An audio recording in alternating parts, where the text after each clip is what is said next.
Los mercados europeos esperan impacientes a la reunión del jueves del BCE, máxime después de que haya seguido cayendo la inflación en Europa. Vamos a analizar en este contexto con Javier Monjardín, director de análisis de Tresis Sociedad de Valores. Bienvenido, Javier, ¿qué tal? Hola, buenos días. Pues comencemos por esa reunión del BCE tan esperada, porque en las últimas declaraciones Mario Draghi ha dicho lo de que iban a hacer lo que fuera necesario por aumentar la inflación lo antes posible, esa es la clave, ¿no?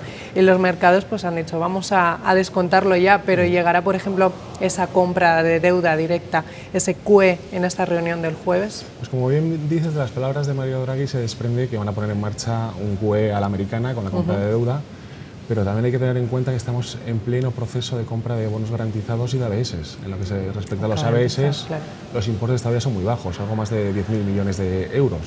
Y también que el próximo día 11 de diciembre tenemos la segunda subasta de liquidez condicionada. La primera arrojó unos datos bastante pobres, decepcionantes, únicamente 82.000 millones de euros, pero en esta ocasión pensamos que va a ser diferente. Ya hemos conocido los test de estrés, se han aprobado con una nota relativamente positiva, por lo cual pensamos que la subasta de liquidez del mes que viene va a ser positiva, va a ser importante y positiva para los mercados. Dicho esto, no esperamos grandes noticias en política monetaria para la próxima reunión del Banco Central Europeo, aunque no es descartable que durante la primera parte o primer trimestre del año que viene pues ponga en marcha la compra de la deuda. Tendrán que esperar, en un principio tendrán que esperar a ver los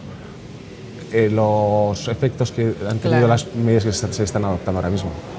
Entonces, en la próxima reunión del jueves no cree que vayan a anunciar nada clave y podría esto llevar a una reacción negativa de los mercados, porque hemos tenido el último dato de IPC y ha seguido bajando, ¿no? Si van a reaccionar lo antes posible, como promete Mario Draghi.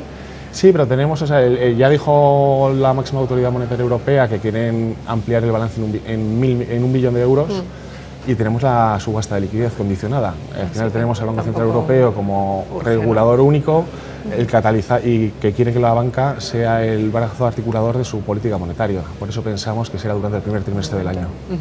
¿Y cómo podríamos jugar esa política monetaria que se predice que va a llevar el BCE, invirtiendo por sectores? Invirtiendo por sectores, pues si atendemos a los resultados que llevamos este año, nuevamente los sectores defensivos han sido los que mejor comportamiento están registrando, pero tras las palabras de Draghi y la mejora macroeconómica de la región en el último mes, los sectores cíclicos han tenido un comportamiento bastante positivo. A modo de ejemplo, el consumo discrecional ha sido capaz de dejar atrás los números negativos y se está acercando a rentabilidades de doble dígito prácticamente. Nuestra recomendación de cara al año que viene es la de tener una cartera compensada sectorialmente. Es decir, tener una aproximación a sectores más cíclicos, como puede ser el financiero, uno de los sectores que más se podría beneficiar de las medidas ya adoptadas por el Banco Central Europeo y las que podrían adoptar durante la primera parte del año que viene. Consumo discrecional, incluiríamos también el tema cíclico, y compensarlo con una pata un poco más defensiva, como puede ser el sector sanitario, un sector que lleva un año y medio con unos resultados muy buenos, pero seguimos pensando que sigue habiendo valor porque los catalizadores que hemos comentado en otras ocasiones pues siguen vigentes. Comenta que es clave esa compensación por sectores de cara a estructurar una cartera para el año que viene, pero por regiones es momento a lo mejor de reducir la exposición a renta variable estadounidense e incluso europea, aumentarlo. ¿Cómo lo estructurarían? Por regiones, bueno, en renta variable es en el activo donde más valor vemos a día de hoy, sobre todo si tenemos en cuenta lo ajustadas que están las valoraciones en determinados aspectos del mundo de la renta fija, y donde más positivos estamos es en Europa, ya no solo por las medidas que pueda adoptar el Banco Central Europeo o que ya ha adoptado, sino por una mejora macroeconómica que hemos visto en los últimos datos publicados, y a esto hay que sumar dos factores muy importantes para Europa. Por un lado tenemos la apreciación importante que ha habido del dólar, el cruce dólar-euro es beneficioso para la región, sobre todo en materia de exportaciones, y el precio del petróleo. El precio del petróleo a estos niveles debería beneficiar a Europa, por un lado dando mayor poder adquisitivo o renta disponible a los ciudadanos y por otro lado mejorando los márgenes de las compañías.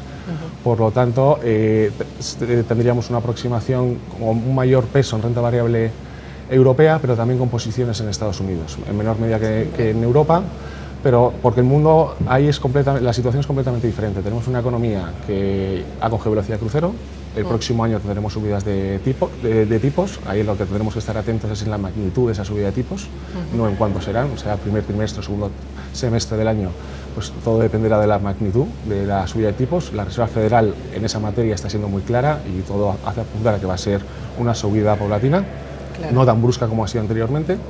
Y la situación financiera de las compañías nos hace ser positivos también en renta variable europea, norteamericana, perdona, pero sobre todo en grandes corporaciones. Habría que ir a compañías de gran capitalización.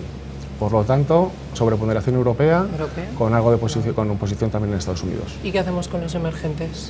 Pues también nos gustan, también nos gustan. En general, hablando un poco de la renta variable en general, nos gustan. De hecho, los emergentes nosotros empezamos a construir una posición el pasado mes de abril, la incrementamos en el mes de septiembre y los motivos principales que nos hicieron tomar esas posiciones y seguir con ellas y mantenerlas durante el año que viene es que todo lo que se le había puesto en contra a los mercados emergentes el año pasado pues se ha disipado, digamos. Tenemos se ha terminado el tapering, ya no se está inyectando liquidez en el sistema americano. Los temores a una desaceleración brusca en China pues se han medio alejado. Tenemos un crecimiento chino en torno al 7-7,5%, son datos importantes, sobre todo teniendo en cuenta que están cambiando el modelo de crecimiento y además tienen una inflación bajo control. Han estado luchando mucho por mantener la inflación bajo control y en caso de ser necesario podrían adoptar políticas expansivas. Y luego en el resto de la región se han hecho reformas estructurales, como puede ser en el caso de India, en el caso mexicano. Por lo tanto, somos positivos en renta variable, haciéndolo a través de una emergente con una aproximación mediante fondos globales o regionales, siendo muy selectivos en qué países están invertidos esos fondos. ¿Por qué regiones prefieren sobreponderar frente a otras? La región asiática principalmente, aunque la aproximación global también nos gusta bastante porque podemos beneficiarnos también de las posiciones que puedan tener estos fondos en México. Por cierto, dentro de esa región asiática, los fondos que más rentabilidad han aportado a lo largo de este año son los de renta variable de la India. ¿Confían en que se mantenga esta dinámica de cara a 2015? Todo apunta a que va a seguir mostrando buenos rendimientos. La situación de India ha cambiado radicalmente con respecto al año pasado. Era un país que tenía un déficit por cuenta corriente muy elevado, en torno al superior al 6%. Han hecho los deberes en esa materia, la han reducido cerca de 4 puntos o algo más de 4 puntos. Y ha habido un factor determinante que ha sido el cambio de gobierno. El cambio de gobierno que se hizo la primera pasada hizo que hubiese un cambio de sentimiento hacia ese mercado importante por parte de los inversores, sobre todo porque el presidente entrante viene con una política muy pro crecimiento en la que se van a hacer medidas o adoptar medidas para fomentar la inversión en infraestructuras, algo que es muy importante en el desarrollo de la industria de un país. Al final, si no tenemos las comunicaciones entre fábrica y fábrica, el desarrollo industrial es complicado.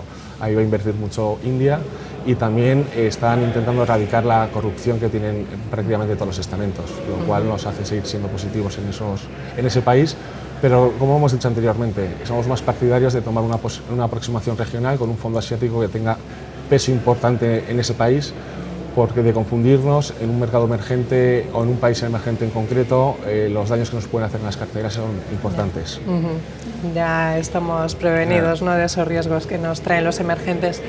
Por cierto, uno de los activos que es protagonista estos días es el petróleo. Como la OPEP decidió no rebajar la oferta, pues el precio del petróleo ha caído bruscamente. ¿Cómo puede impactar esto de cara a los próximos trimestres en la economía estadounidense y en la europea? En la europea, como os he comentado, son buenas noticias, la caída del precio del petróleo, mayor renta disponible para los ciudadanos y también menores costes de producción para las empresas, lo cual se tendría que ver, exactamente, somos muy dependientes energéticamente, lo cual se tendría que ver trasladado en los márgenes de las compañías.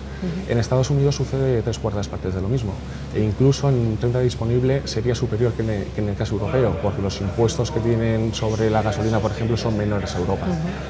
Es cierto que no llueve a gusto de todos, llevamos mucho tiempo hablando de la revolución energética en Estados Unidos, con el tema del fracking, y la cotización del petróleo se está acercando peligrosamente al break-even de esta técnica, con lo cual en esa pata de estadounidenses sí que se verían perjudicados, pero en lo que es la renta disponible y los márgenes de las compañías les afectaría lo mismo que en Europa. Y al crecimiento tampoco afectaría el que dejara de ser rentable el fracking y la autosuficiencia energética tampoco de Estados afectaría Unidos. En exceso al final, porque si, como hemos dicho, se está acercando el precio del petróleo peligrosamente al break-even del fracking, pero también tenemos mayor renta disponible, mayor consumo, una economía como la norteamericana, donde un 60-70% aproximadamente de Producto Interior Bruto es el consumo, pues sería beneficioso también.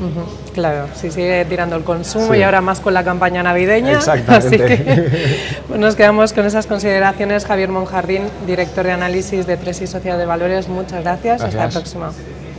Y ustedes recuerden que pueden seguir informados de la actualidad económica en nuestra web, estrategiasdeinversión.com.